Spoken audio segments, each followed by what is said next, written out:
Hey everyone, welcome to Wax Pack Wisdom. I'm Jake T. O'Donnell. Today I have a few cool things to share with you. I went to the Best Flippin Card Show in Woburn, Mass. today.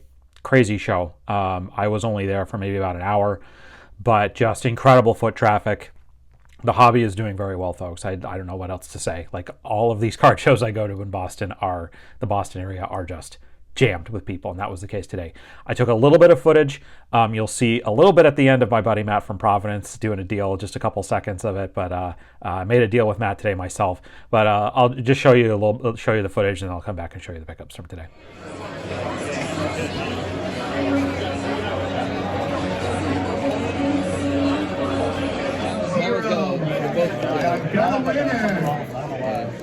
I would do two on the lot if you wanted to move them, but they're pretty banged up. Congratulations on the break, rookie. On all of it?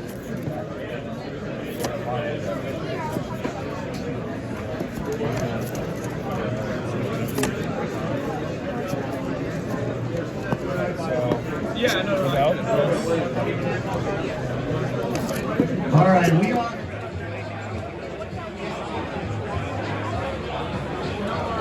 It's Matt doing the dirt.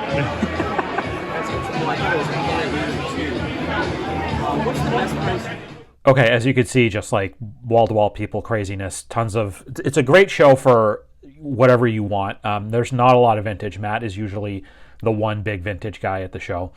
So I made a deal with him. I'll get to that in a second. So I'll show the pickups. I made 3 deals today, mostly modern Red Sox, and then one deal with Matt for a pretty big vintage card. I want to shout out my friend Bella, who goes by Yash Shark Boss on social media. She sets up at these shows often, and I was able to get my first Kristian Campbell card from her. It's a first Bowman Chrome. Very, very happy with the price that I paid for this. She had 2 of this card, and she'd held it for me for a while. I told her that I really wanted one. I didn't have a Kristian Campbell card in my collection. Kristian Campbell is a top prospect of the Red Sox, in the hunt, the possibility to be their opening day second baseman, and had like one of the most amazing seasons of any minor leaguer that you'll see. Last year with the Red Sox was like a 4th round pick, kind of came out of nowhere. So really happy to get this at a good price before his stuff, I think, is going to start to get really expensive. So, and shout out to Bella. I will link to her social media stuff below, so you can check her out. Always has a lot of good modern stuff. And then I went over to Mike, buddy Mike, who sets up at all of these shows. He has piles of modern stuff, a lot of wax.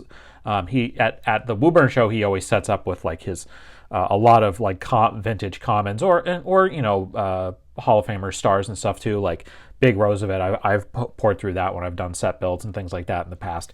I picked up 5 modern Red Sox cards from his table for the total was $8. So this is a Wilyer Abreu Cosmic Chrome rookie. Gold Glove winner in the American League last year and high in the Rookie of the Year balloting. Good to see him. I picked up a couple of Ceddanne Rafaela cards. Here is a Bowman Invictus Ceddanne Rafaela from 2023. And then a paper rookie card from last year. I'm guessing this might be Series 1, I would assume, right? This is number 84 on the back, so paper. Then I got this nice Bowman Rafael Devers from 2016. This is not first Bowman. I think this is 2nd or 3rd year Bowman, and then he makes his debut, I think, the next year, right? Or maybe it's 2017 he makes his debut. But anyway, nice Devers to add. And then I really wanted to get a nice Roman Anthony card today, and I got this Bowman Chrome Power Up, 2024 Bowman Chrome Power Up of Roman Anthony, who is, along with Kristian Campbell, they're basically the 2 of the top prospects in baseball. Anthony is number 1 on a bunch of lists. He's number 2 on a bunch of lists. And this week, Thursday night, they did the spring breakout game between, basically, it's the showcase that they've been doing where each team sort of brings their best prospects to a game in spring training. It's a great thing. I'm really glad that they started to do that last year. And this year, the Red Sox team was stacked. Obviously, Campbell was there. Roman Anthony provided probably my single favorite Red Sox moment. And I know it's kind of lame because it's in spring training game, and the Red Sox have not been good since 2021. But basically, he provided my favorite moment in a Red Sox game since 2021, when there was a fan in the crowd chanting, "Overrated, overrated while Roman Anthony was up. And this is beautiful, like 15-second clip caught in video where a guy yells that overrated, and then 2 seconds later, Roman Anthony hits a baseball halfway to Boston, just rips the cover off the ball, line drive home run out. It was like 111 mile an hour exit velo. It went 430 feet, just shutting that guy up. That was amazing. I'm really looking forward to seeing what he's going to do at Fenway Park. It's a good time right now to be kind of Red Sox fan. So those were the sort of modern pickups, and then I'll get. I'm not sure if I mentioned this off the top because there's a lot going on here. I'm going to show this card that I got from Matt, and then I'm also going to show the last card I'm going to show is a card that came in the mail this week that I'm really excited about. So the last two cards are both big pickups, both big pre-war pickups. So I saw Matt's table at the show. He always has great stuff. And he had one card that I have on my big list that I decided to pull the trigger on. I traded some raw vintage mostly from the 50s and 60s, but a couple of earlier cards to get this 1933 Goudey Dizzy Dean rookie card in a PSA 1. Obviously, it's got that crease along there, rounded corners a bit, but I think this is a really nice example of a. This is his rookie card. Matt was like, "Hey, do some research and see if you can figure this out if it's his rookie card."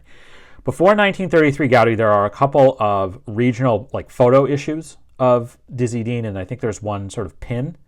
But this is his first widely available card, as was the case with a lot of guys in the 33 Goudey set. But I think it is fair to say that this was his first widely available card, and you could call it his rookie card. Let's take a look at the back. Not too bad. It's definitely a 1.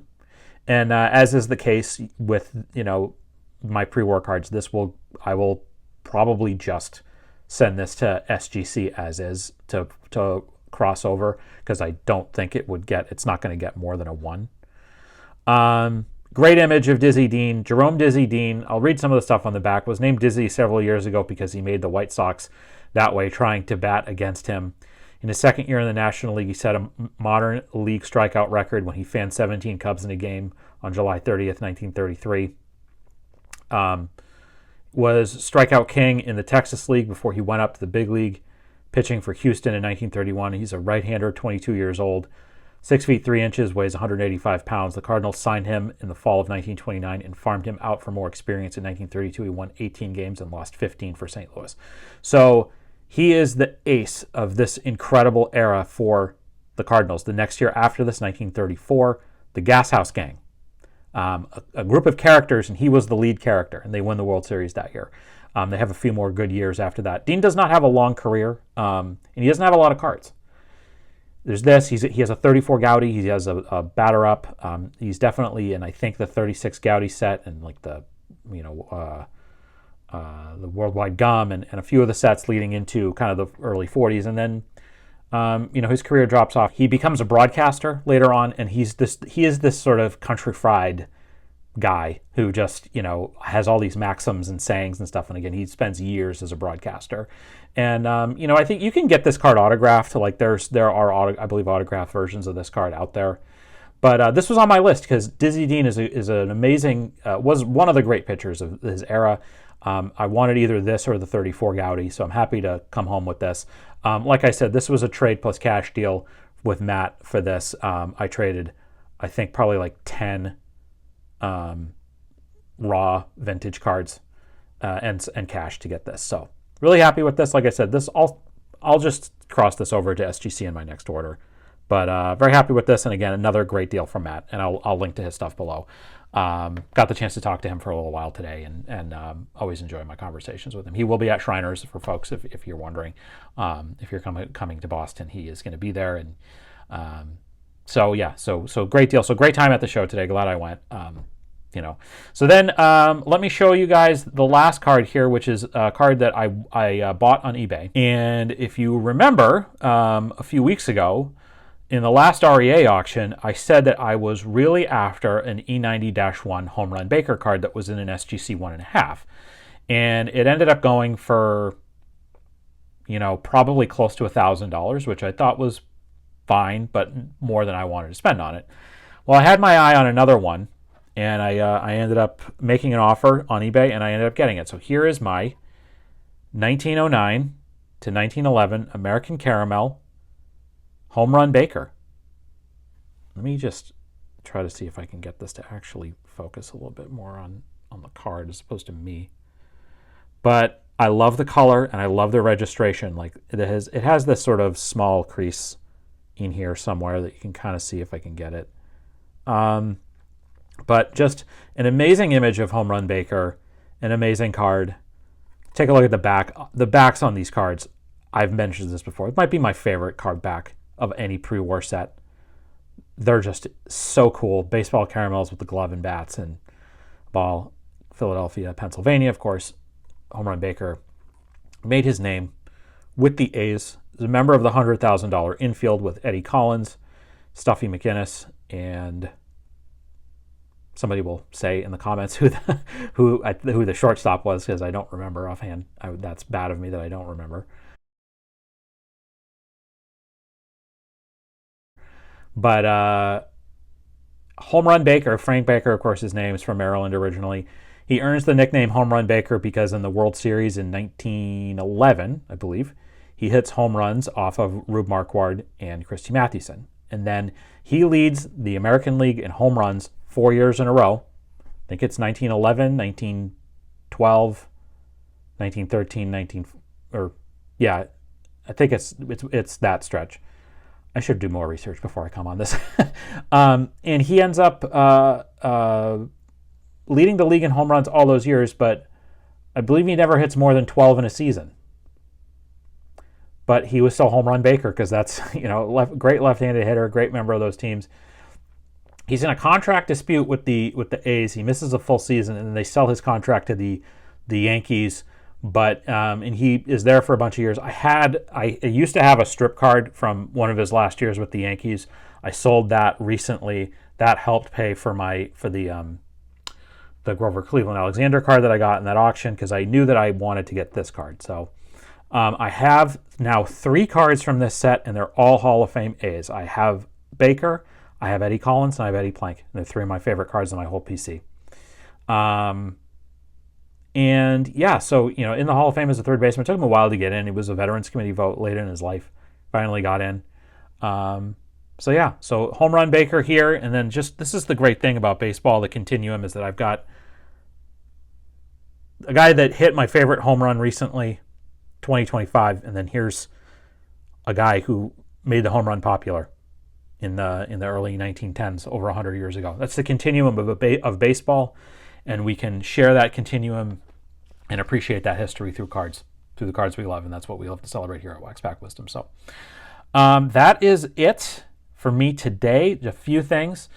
Thank you to everybody who checked out the Baseball Thrills 59 Tops Friday we did yesterday, Friday. I'm recording this on Saturday. Thank you very much if you watched that. Please check it out if you haven't.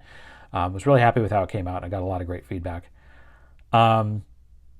At the show today, I had multiple people come up to me, recognize me from the channel, and say thank you for what you do, and I really like your content. That's special. And if you do see me at a show, feel free to come up and say hi. Even if you have a not so great opinion about the channel and the stuff that we do here, please do come up. And I love to say hi to people at shows. It's great to see people. So thank you to everybody who watches our content. It's been a lot of fun. We're right at 800 subscribers. Like, we're maybe not quite there yet, but we're really, really close. We were at 799 as of this morning. I haven't checked since I've been home. Yeah, so please subscribe if you haven't.